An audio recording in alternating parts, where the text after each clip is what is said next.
Hi, I'm John Cowan. Amazingly, I have exactly the same 3 children as the woman you saw in the last video. I'm also dad to this little fella, Matt.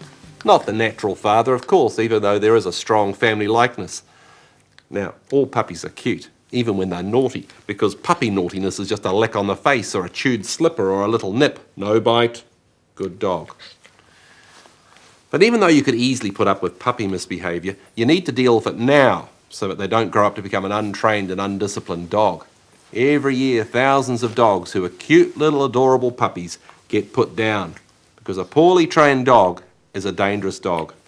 I don't want to take the analogy too far because your kids aren't puppies and they'll never bite the postie. But I can't stress enough that you need to get on to training your kids for life early, and the school age years are the right time for so much of the learning they have to do. Let's put you down, mate. Not literally, I mean just down onto the floor. There are some ideas that are so simple and yet brilliant that when you hear them for the first time, you want to slap yourself around the head for never having thought of it yourself. Well, sit on your hands because this might be one of them. It's Dr. Rim's V of love. The sides of the V represent the limits that you as loving and caring parents set for your children, and inside the V they have choices. As your kids grow and become more mature, they have less limits and more choices. I think Dr. Rim must have had a dog because it's like gradually lengthening the leash on your puppy as they become better trained. They enjoy more freedom, but because they've been trained by the limit of the shorter leash, they tend to stay out of trouble and away from danger. Eventually, you won't need the leash at all. Setting limits is a huge part of our job as parents, and we do it because we want our kids to be safe. We want them to learn how to cope with things, but before they've learned how to cope, our limits keep them safe. The less they know, the more protection they need. And so you see that down the bottom of the V, the sides are very close together. When they're little, they don't have many choices. But as they grow older, you move up the V, and the limits move back, and you have a lot more choices. A dog that's chained up all the time in the backyard is never going to learn how to behave properly running free in a park or on a beach. And the same with the V of love for our children. The limits are important, but so are the choices. Being able to make choices gives a child practice at making decisions. If they make a choice and get to see the consequence of it, then they might make a better decision next time. My kids have freedom of choice when it comes to their pocket money.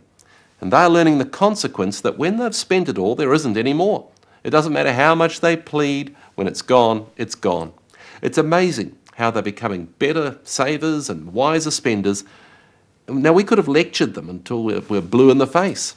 But a much better teacher has been the experience that each of them has now had of spending all their money unwisely and then not being able to buy the things they really wanted.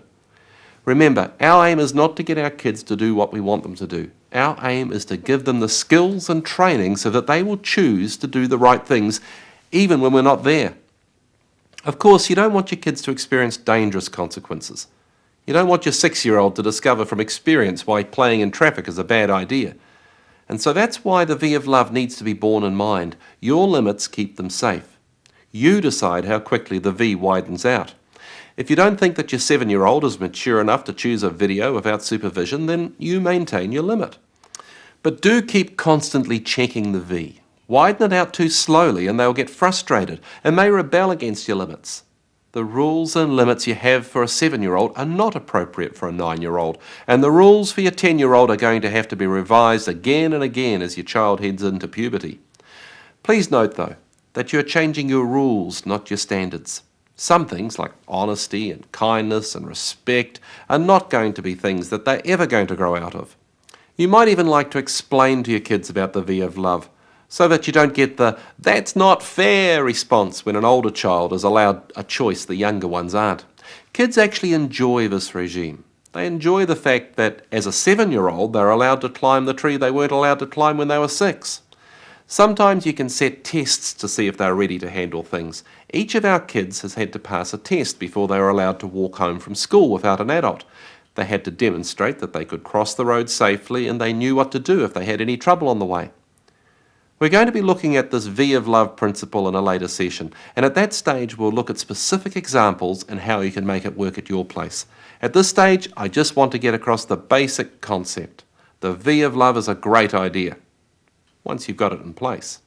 The trouble is that too often we've given our children too much liberty and too much choice when they were toddlers and preschoolers, and now we're clamouring to regain some authority. Out-of-control school children aren't just cute little characters, they're heartbreakers, not to mention potential housebreakers. Now, children hate to lose liberty they once enjoyed. We all hate that. But if we love our kids, we're going to have to pull in the leash until they're safe again. It'll be tough for a while, and then it'll get better. But if you don't do it, then it'll still be tough, and it'll get tougher and tougher and tougher. And no, you can't have them put down if they get too tough.